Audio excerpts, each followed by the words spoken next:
So this is the front page of the Daily Mail, Friday, the 5th of March 2021.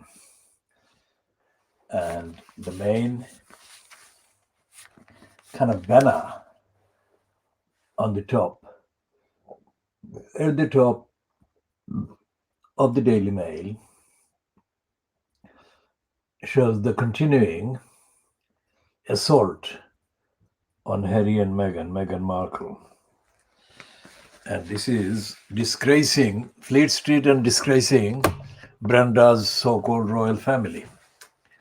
Because it's an out and out, absolutely corrupt and criminal and racist and hateful attack on Meghan Markle. Now, yesterday they said that there was an investigation by the Buckingham Palace, Brenda's Buckingham Palace, into allegations of bullying by Meghan Markle. No such investigation has taken place about all the illegalities and corruption and criminality that have been going on by various members of the royal family. It's only Meghan who is being targeted for this. And by this targeting, they're also targeting, of course, Harry and punishing him for marrying Meghan. That is what they're doing. And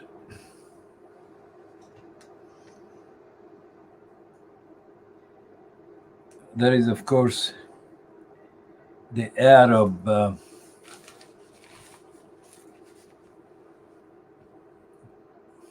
kind of games they're playing with Boris Johnson and his fiancée.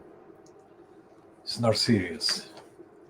But the fact that they're playing games like that shows that they're hiding Brexit failures, they're hiding COVID-19 failures, and they're hiding the failures on the part of Rishi Sunak to fund the schools or the National Health Service workers. And that is what the Daily Mail is hiding.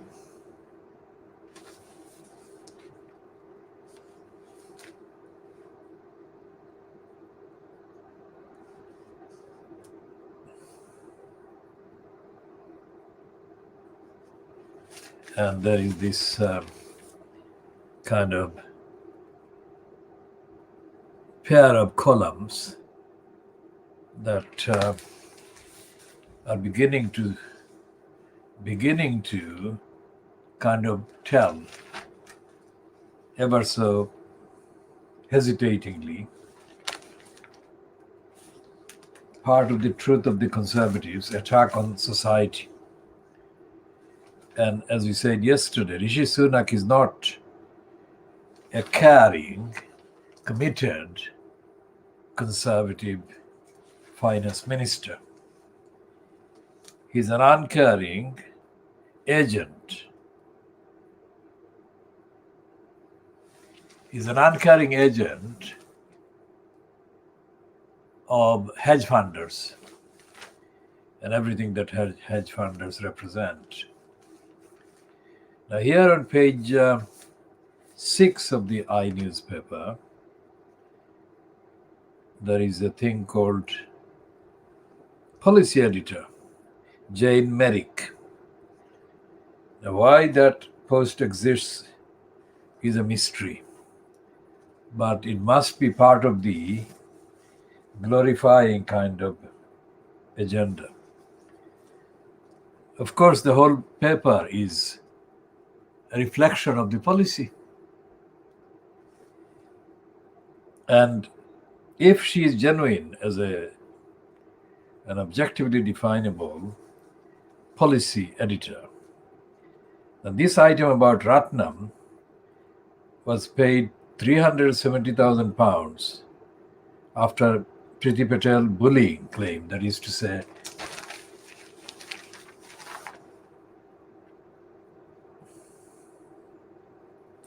Philip Ratnam, who was the senior Home Office employee, has been paid £370,000 as compensation or damages, whatever, based on Priti Patel bullying him.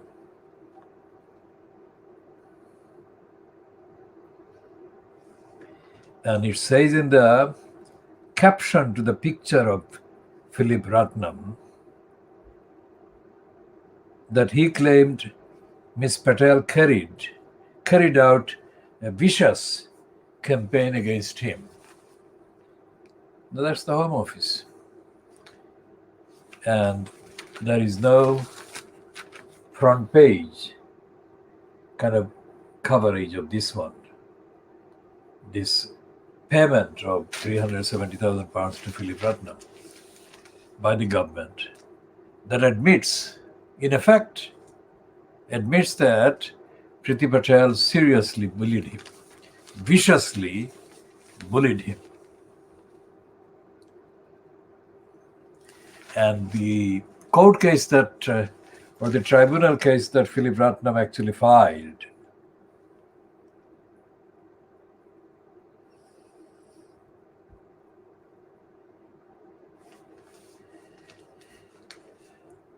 is still not concluded, I think. But what they're saying is that a 10-day employment tribunal was due to take place next September, but both sides agreed to settle the case, meaning the claims will not be aired in court. Well, this is true only partly, because the claims may not be aired in court formally, but they have been aired more than they would have been even if the claim in the employment tribunal went ahead. So that's a contradiction by the I newspaper of the actual facts and the coverage or cover up.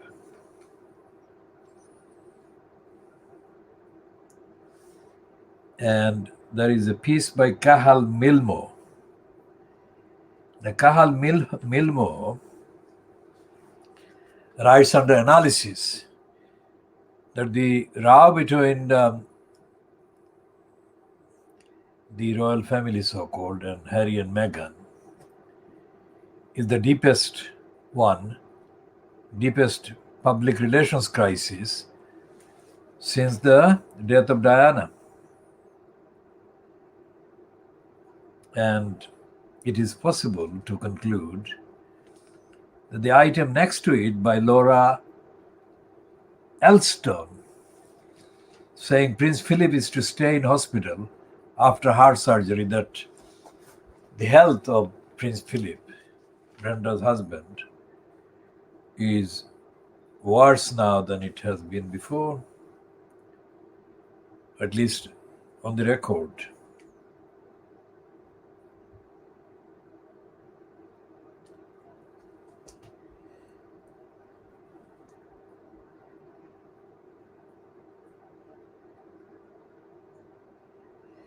And there is a little piece here about the decision by the Metropolitan Police, also called Scotland Yard, that it will not launch a criminal investigation into the BBC journalist Martin Bashir,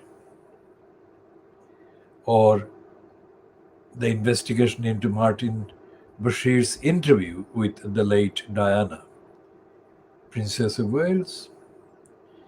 A former employee of Earl Spencer, that is Diana's brother,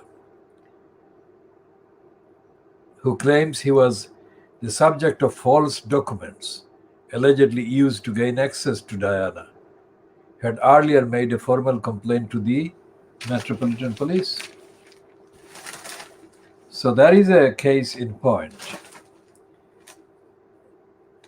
Not everything, not every crime or every allegation is investigated by the Metropolitan Police or come to that by other parts of the police operations.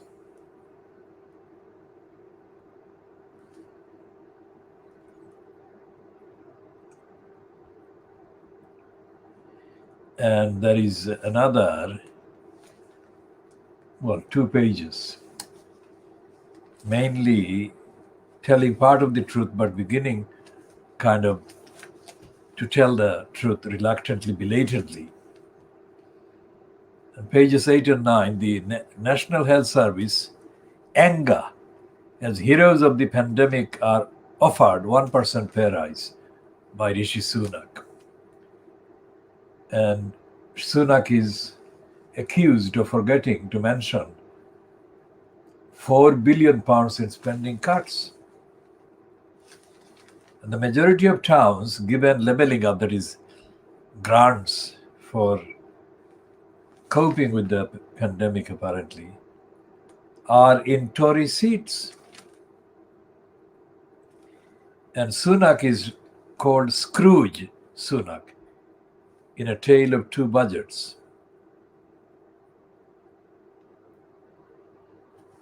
And the coverage goes on. And it says that Nigel Morris writes, silence on social care crisis condemned as stain on our nation. That is the I newspaper on page 10. And Kathy Newman of Channel 4 News writes, care home catastrophe looms with further delays.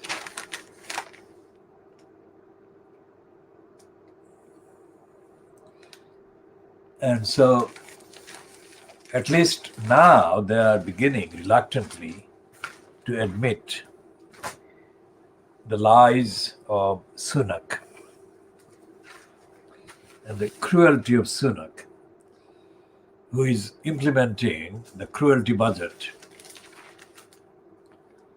as an extension on behalf of Boris Johnson.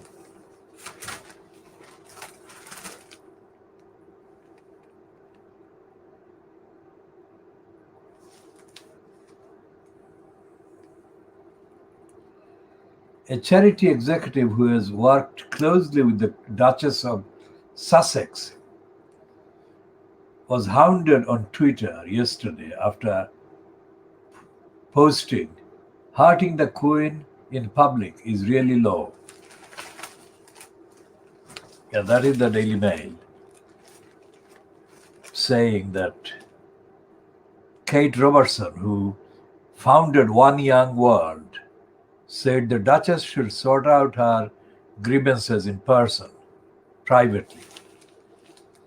Well, the Duchess would like to do that, but the Daily Mail won't let her. That is the plain fact.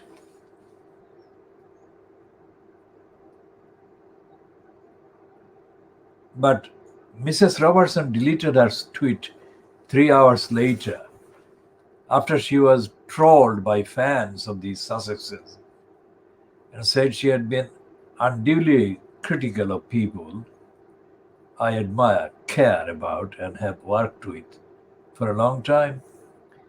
Her first message was after the Sussexes took a swipe at Buckingham Palace, posted at 8:18 a.m. and read, not having any of it. The Queen is the world's most stunning example of duty and service. The Sussexes have grievances but should sort out in person, privately. Hurting the Queen in public is really low. Meghan's biographer Omid Scobie, who wrote last summer's controversial Finding Freedom, then highlighted the message saying, it seems like that not everybody will be watching Oprah on Sunday, including the founder of One Young World, a youth-focused global forum that the Duchess of Sussex has been involved with for years. His message sparked a social media pile-on, with Mrs. Robertson being bombarded with angry messages from fanatical admirers of the Duchess. Now, this is incredible. If Meghan is so bad as the Daily Mail and the Mail Group and the Sun keep saying every day, then how is it that they've got so many fans that are described in this way in the Daily Mail today?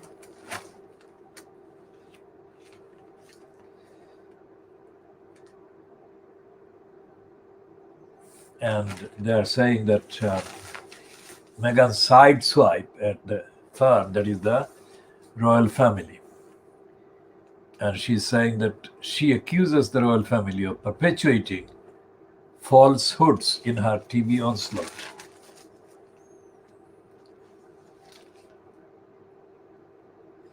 And then it says on pages 8 and 9, 2 pages, did courtiers bury bullying claims to protect Meghan?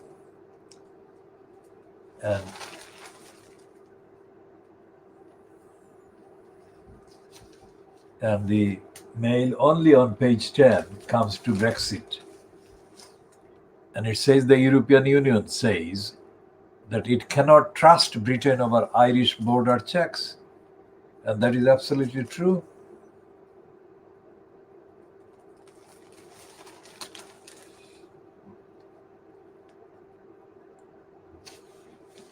And the Daily Mail attacks Sunak for allegedly making tax raid against the middle class.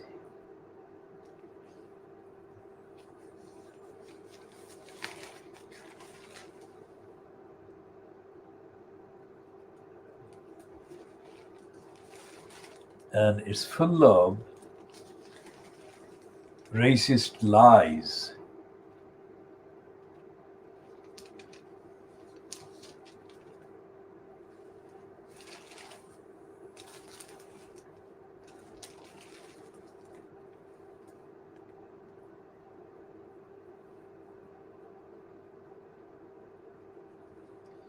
And it says on page 23, fury as Martin Bashir is let off by the Metropolitan Police.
And they're praising Carol Middleton, Kate Middleton's mother, at the expense of Harry and Meghan.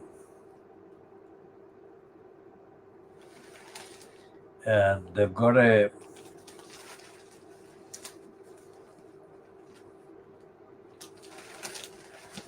piece on page 30 attacking, was saying that Alan Rusbridger, who I call Alan Rubbisher, attacks the IRA editor, as he calls Roy Greenslade. And it says Greenslade should have been frank about his beliefs. Now, there is no comparison between Roy Greenslade and Shamima Begum, because unlike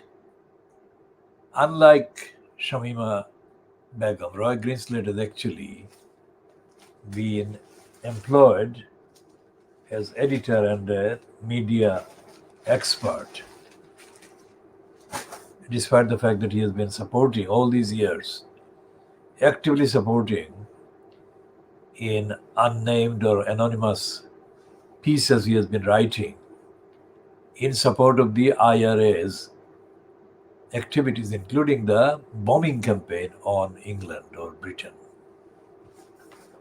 No sign of any comparison between Shamima Begum and Roy Greenslade about any privileges being taken away from Greenslade for that kind of active terrorist role or terrorist attacks.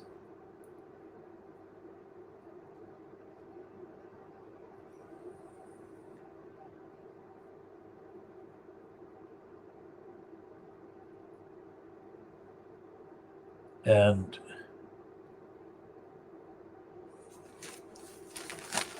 Vince Cable is reportedly,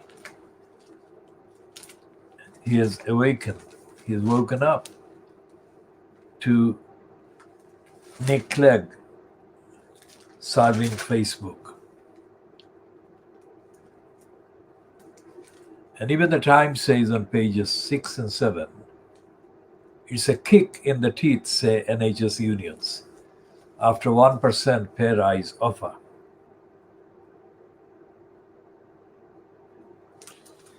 And there is another piece in the Times on the same page, page 6. The Tory orthodoxy on low tax is junked. Now, it should never have been allowed, but the fact that it has been now admittedly junked shows that it was wrong. The taxes are necessary.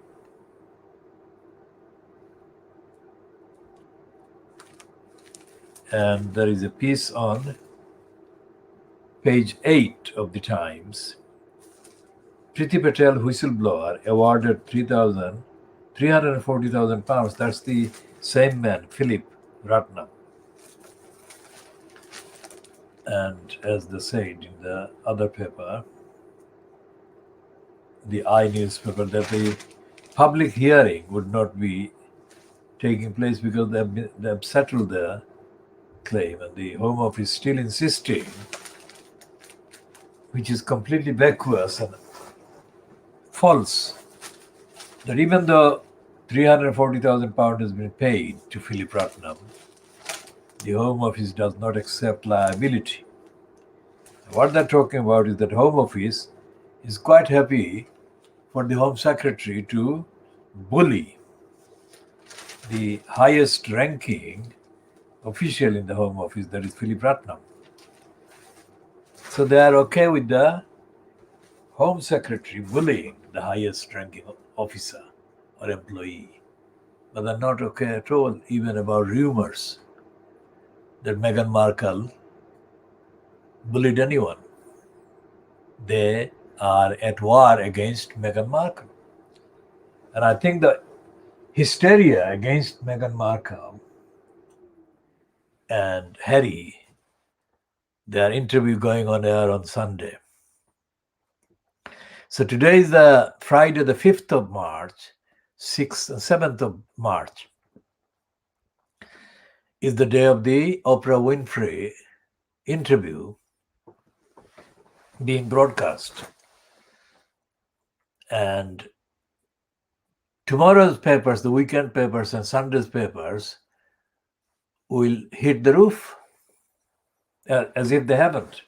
But they will hit the roof even more ferociously and viciously against Markle and Harry, Meghan Markle and Harry. And they will put together extra pages and extra splashes and extra kind of analysis, stroking hysteria and hatred against Meghan Markle and Harry. Now remember what we are looking at. We are looking at the so-called national newspapers, or the Sky News keeps calling it, the collection of late street papers. The national newspapers are dedicated to hysteric attacks and racist kind of hatred against Meghan Markle, just because she is Meghan Markle and not a white woman, because she is a child of mixed parents, mixed parentage. And if the intensity of the attacks on Meghan Markle is any guide, then there is no need to do any research as to the level of racism that dominates Fleet Street and dominates the mainstream media and the mainstream narrative and agenda in this country.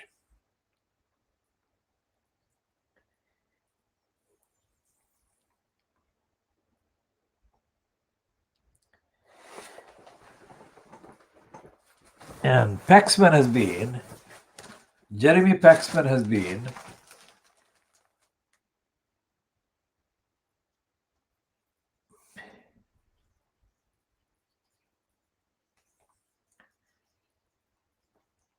brought back, and he's given the headline, Paxman ridicules BBC's boring people in dull jobs. And the caption to a picture of Paxman. A picture of Paxman reads as follows. News reading is for an articulated suit, says Paxman. Well, I'm not wearing a suit, articulated suit. I am articulated or articulate, articulate, but not wearing a suit. I haven't worn a suit for a very long time. And I'm not reading news, I'm diagnosing news. So that doesn't apply to me. Essentially, I created the phenomenon of Jeremy Paxman in the mid-1980s, as I have said. I'm not going to give the chapter and verse again here, but I created him because I published a very comprehensive diagnosis of him as a racist, fronting the then nationwide slot on BBC One. It was so comprehensive that the BBC had to kind of take some action to restore his or protect him from my assault, analytical assault, ethical assault in 1984-85. So they created the personality of Jeremy Paxman by devoting a whole profile in the Listener at that time to him as the phenomenon. He wasn't. He still isn't. Because he doesn't say anything that is in any way as comprehensive, as truthful, as topical, and as often vindicated as I do. But there it is. It's the racists who are in denial. But his swipe that the Times is now reporting is again artificial, because the people who read the news are, of course, articulated suits. They have been. He is not inventing that. And that is a kind of less sexist way to put it, because mainly the news fronters or news presenters, the main numbers of news presenters are women. And he's being crafty there. So we shall be talking more about the BBC and the corruption of the BBC and the racism of the BBC. And I'll be updating on the empirical encounters, confrontations I've been having with the BBC. The BBC is corrupt, and the BBC has been corrupt, and it will remain corrupt because there is no accountability. There is no ethical, moral, evidential accountability, democratic accountability to which the BBC is subject. And there is no actual ethical, moral auditing of the BBC. and there never has been. Whatever the form and whatever the name, whatever the title of any auditing or monitoring or quote regulatory body